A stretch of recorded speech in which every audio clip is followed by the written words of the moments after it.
सारे देशवासियों को और ख़ास तौर पे उत्तर प्रदेश वासियों को एक हम बहुत ही अहम मैसेज और पैगाम देना चाहते हैं, और वो ये है कि आज बल्कि 2 दिन पहले जो एक गुप्ता साहब की हत्या की गई पुलिस द्वारा, ये हम सब लोगों की ख़ास तौर पे जो SC ST माइनॉरिटीज़ और OBC से बिलोंग नहीं करते उनके लिए ख़ास तौर पे, और बाकी सब के लिए भी, पूरे देशवासियों और उत्तर प्रदेश वासियों के लिए बहुत बड़ा मैसेज है ये कि जिस प्रकार से पुलिस जो है अब जिस प्रकार से मुसलमानों के साथ, जिस प्रकार से शेड्यूल कास्ट के साथ, जिस प्रकार से शेड्यूल ट्राइब के साथ और दूसरे पिछड़े तबकों के साथ बिहेव करती थी, वही उसी तरह का बिहेवियर, उसी तरह का ट्रीटमेंट अब बाकी सब लोगों को भी मिलने लगा है।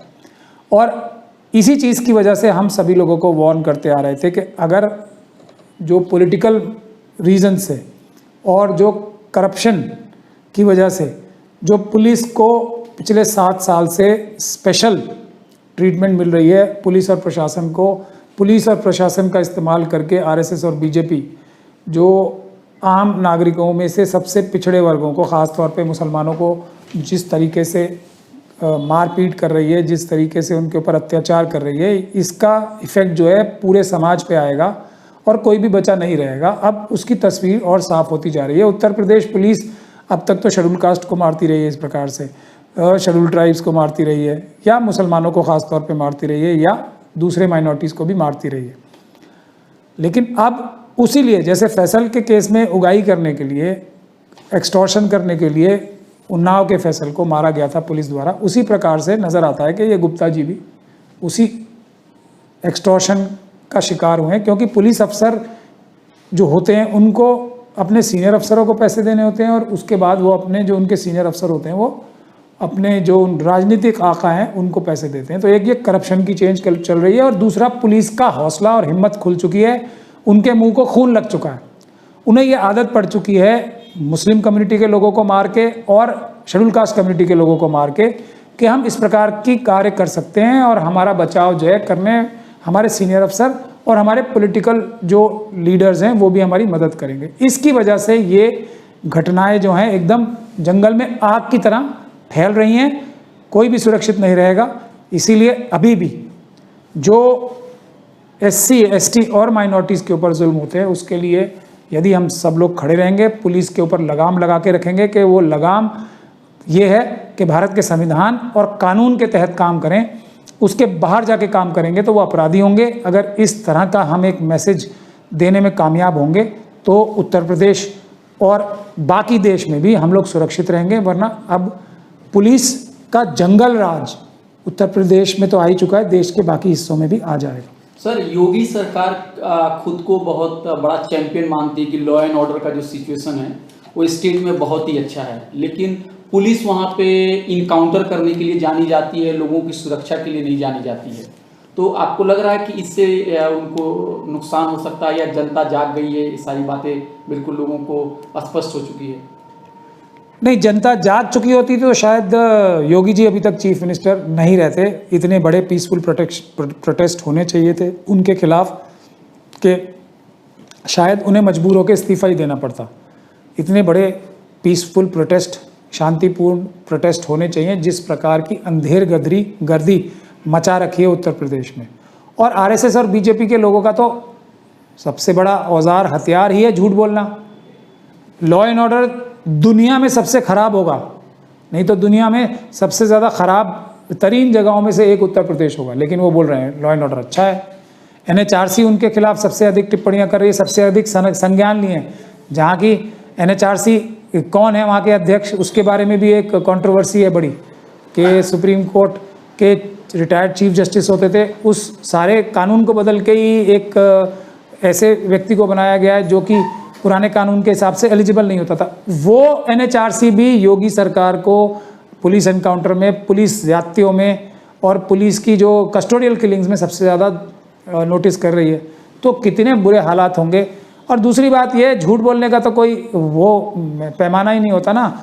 हमारे मोदी जी बोलते हैं मेरी 56 इंच की छाती है, कोई 15 लाख रुपए सबको देंगे, और पता नहीं क्या क्या बोलते हैं। तो उसी प्रकार से योगी जी भी बोल रहे हैं कि लॉ एंड ऑर्डर अच्छा है, तो आप देख ही रहे हैं कैसा अच्छा है। तो ये झूठ है, इस पे जो भी ध्यान देता है या तो उसको अकल नहीं है और या फिर वो आंखें होते हुए भी अंधा है। सर आप आईन यानी कॉन्स्टिट्यूशन के भी माहिर हैं और लॉ को भी जानते हैं। बहुत सारी साविका जो रिपोर्ट हुई थी पुलिस रिफॉर्म्स को लेके या दंगों के दौरान, जो उसके बाद में जो रिपोर्ट बनी थी, उसमें कहा गया है कि पॉलिटिकल नेक्सस जो है वो पुलिस के साथ हमेशा बना रहता है और पुलिस हमेशा दबाव में काम करती है। और कई बार ये भी बात कही गई कि पुलिस को एक ऑटोनमस, एक इंडिपेंडेंट बॉडी होनी चाहिए। कुछ सुझाव देंगे, कुछ मशवरे आपके?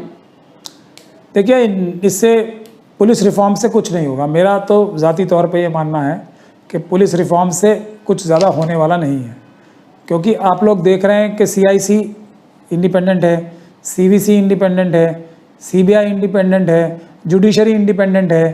तो क्या ये असल में इंडिपेंडेंट हैं सब इदारे या इंस्टीट्यूशंस? तो उसी तरीके से ही अगर पुलिस रिफॉर्म्स भी हो जाएंगे तो उससे कोई ख़ास फ़र्क पड़ने वाला नहीं है, जब तक के भ्रष्टाचार के खिलाफ, जब तक के संविधान के उल्लंघन के खिलाफ पूरा देश की जनता खड़ी नहीं होगी और जब तक इस प्रकार की सरकारें नहीं आती जो कि बाबा साहब डॉक्टर भीमराव अंबेडकर की आइडियोलॉजी वाली हैं, अंबेडकरवाद वाली हैं, संविधानवाद वाली सरकारें नहीं आ जाती, जब तक तो इस प्रकार की घटनाओं को रोकने के लिए पीसफुल प्रदर्शन बड़े होने चाहिए, मैसिव जेल भरो आंदोलन होने चाहिए, पीसफुल प्रोटेस्ट होने चाहिए और अदालतों में कोर्ट के माध्यम से कम इन सभी अधिकारियों के खिलाफ मुकदमे दर्ज होने चाहिए, क्रिमिनल या आपराधिक मुकदमे दर्ज होने चाहिए और इनको जेल में भिजवाना चाहिए। ना सिर्फ वो अधिकारी, जैसे गुप्ता साहब के केस में उन 6 अधिकारियों को भी फांसी नहीं होनी चाहिए,